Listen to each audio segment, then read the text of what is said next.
ছায়া ছন্ন করে সারাদিন রাত ভরে পাশে থাকবো।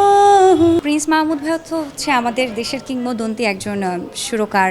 সারাদিন রাত ভরে পাশে থাকবো। থাকে না, আমার কাছে মনে হয় কি আমার দর্শকরা আমাকে অনেক বেশি ভালোবাসে। তো চলো নিরালার পরে ওদের আমার প্রতি মানে থাকে না যে আস্থাটা অনেক বেড়ে গিয়েছিল যে আমি আবার কবে এত মানে আরেকটা সুন্দর গান ওদেরকে উপহার দিব। তা জন্মের পরে আসলে সবাই আমাকে অনেক অনেক ভালোবাসা জানাচ্ছে, সবার অনেক সুন্দর সুন্দর রিলস আমাকে ভিডিও করে পাঠাচ্ছে।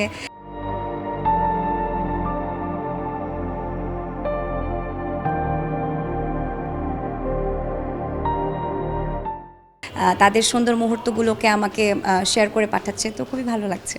অনেক অনেক ভালো লাগছে। বুবলি আপু আমাকে অনেক আদর করে, স্নেহ করে, এবং আপুর সঙ্গে এটা আপুর সিনেমায় আমার প্রথমবার গান করা হয়েছে। এবং গান করার আগেই থাকে না, আপু আমাকে আমরা যখন সোশ্যাল মিডিয়ায় আমরা কানেক্টেড ছিলাম, তিনি সবসময় আমাকে খুব বলতেন যে আপনার কণ্ঠ অনেক সুন্দর, তুমি খুব সুন্দর গান গাও। তো অ্যান্ড লাকিলি আমাদের কাজ হয়ে গেল। এখন তো আপু তো অনেক বেশি হ্যাপি। এবং আমরা যখন সিনেমা একসঙ্গে দেখছিলাম প্রিমিয়ারে, তখন আপু আমাকে বলছিল যে খুব খুব সুন্দর গান করেছো, খুব হ্যাপি ছিল সবাই। প্রিন্স মাহমুদ ভাই তো হচ্ছে আমাদের দেশের কিংবদন্তি একজন সুরকার। ওনার সঙ্গে কাজ করতে পারাটার সৌভাগ্য আমার আসলে স্বপ্নের মতোই, কারণ আমার ক্যারিয়ারটা অনেক ছোট, এবং এই ছোট ক্যারিয়ারে এত গুণী একজন মানুষের কথা এবং সুরে আমি গান গাইতে পেরেছি, এটা আমার জন্য অনেক অনেক বড় প্রাপ্তি।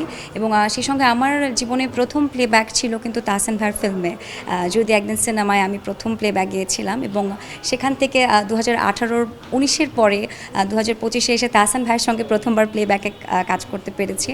অনেক অনেক আনন্দিত। এবং আমার পুরো টিমটা আমরা যারা ছিলাম, ইমরান ভাইয়াও এখানে মিউজিক প্রোগ্রামিং করেছে, তো ইমরান ভাইয়ের হাত ধরে কিন্তু আমি প্লেব্যাকে এসেছিলাম।